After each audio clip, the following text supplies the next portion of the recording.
Mount Claret, located at the base of Camelback Mountain, is home to many Catholics seeking growth in their faith, healing, or simply a retreat from the daily demands of life. The faithful who are drawn here feel that it's special, not just a retreat, but a sacred place.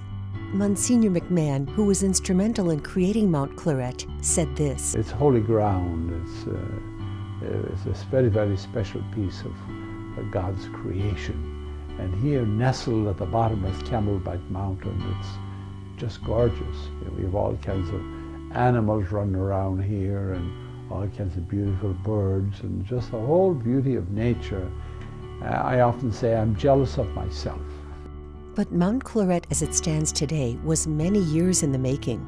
It has roots in the history of Arizona when it was home to Gertrude Webster, a very wealthy woman of her time. She bought this in 1926. She bought about 10 acres of land here. At that time, it was pretty agricultural. There's lots of grapefruit trees being grown out here. Citrus was a big crop. Certainly wasn't high-end residential like we see today. Gertrude had a love for desert plants and founded the Desert Botanical Gardens. It's believed that many of the original plants there began in the cactus garden near Our Lady of Guadalupe. Time took its toll, however, as the home had changed hands and fell into disrepair. Then, in 1963, the Claretian missionary fathers purchased it, creating a catalyst for the expanding Cursillo movement. The Cursillos used to be held in Immaculate Heart in the basement. They'd go Monday through Friday, every night, and go home. So when the Claretian fathers bought Mount Claret back sometime after they'd been holding Cursillos, it was exciting because it was like, oh God, we have a new house, we have a new home, we have a new place where we can come and go on Cursillo, make Cursillo weekends and hold weekends, and this kind of just became home. After years as a spiritual retreat, maintenance and upkeep of the buildings and acreage became a burden to the Claretians, who began working to sell the property in the 1980s. The concept shocked the community. People who had rolled down the property's grassy hills as children and who grew to make Cursillos of their own here took the idea of losing the property very personally. And the Claretians decided to sell the property.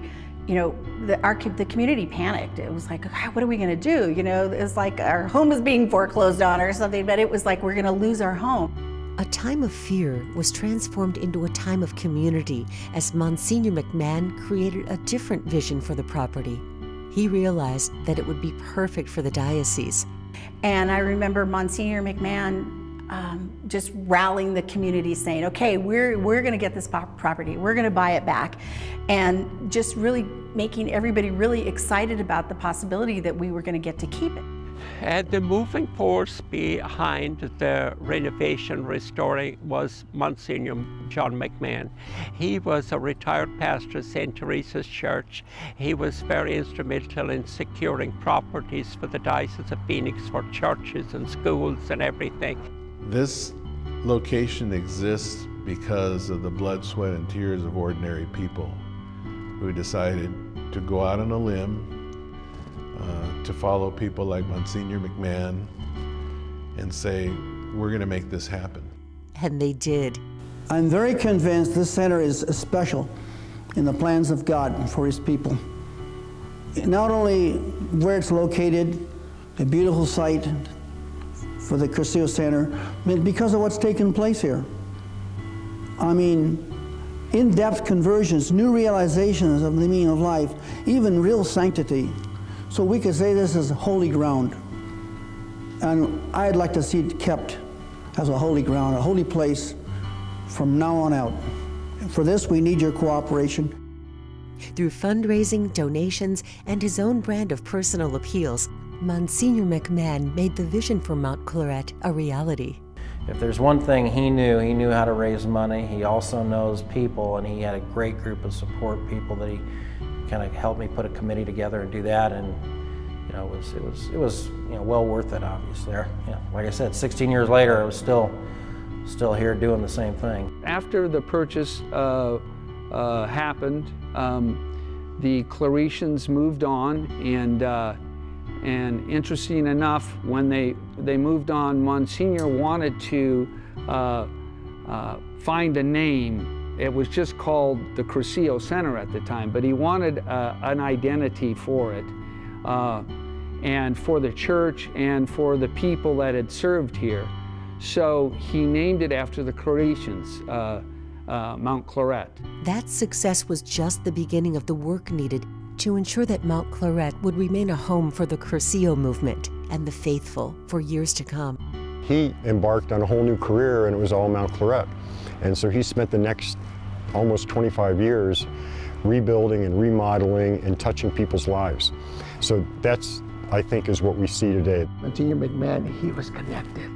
He knew who he could call and ask for some favors. And so many times there was a lot of people up here working, whether it was cleaning up the place as a gardener because you owned your own company and you donated time, or maybe you were a good handyman and you could pick up 80 pounds worth of drywall and put it up on the ceiling, or whether you brought a pick and an axe and you started doing the irrigation. Once again, it's all became ours. Everybody got involved. The chapel, a centerpiece of Mount Claret, was one of those projects. I donated mostly labor. I helped with the layout and the foundation work, and we actually went around while the concrete was drying and put names underneath the openings of all the doors and windows for memorializing them for specific saints. Through volunteers, donations, and hard work, Mount Claret grew. And in 1989, Mother Teresa visited during a trip to Phoenix to talk about the homeless. The Bible she signed and photos of her visit are on display for the tens of thousands of people who find spiritual renewal here. Mount Claret is now home to many ministries, from offering Crucio retreats, peace to grieving families, guidance for newlyweds, celebrations of Sunday Mass, or simply a place to pray. People walk the grounds, visit the Christ Child Shrine, and renew their faith at the Stations of the Cross. To me, this is the best kept secret of the Catholic Church here in Phoenix. It's amazing how many people in the diocese don't know that Mount Claret exists, and yet when they come up here they think, wow, this is holy ground. And really, that's what we all feel, that this is holy ground. Mount Claret continues to operate today through the vision and dedication of the families and volunteers who committed to its future, who are committed to the next generation of people who seek the peace, healing, and spiritual growth offered by the holy ground of Mount Claret.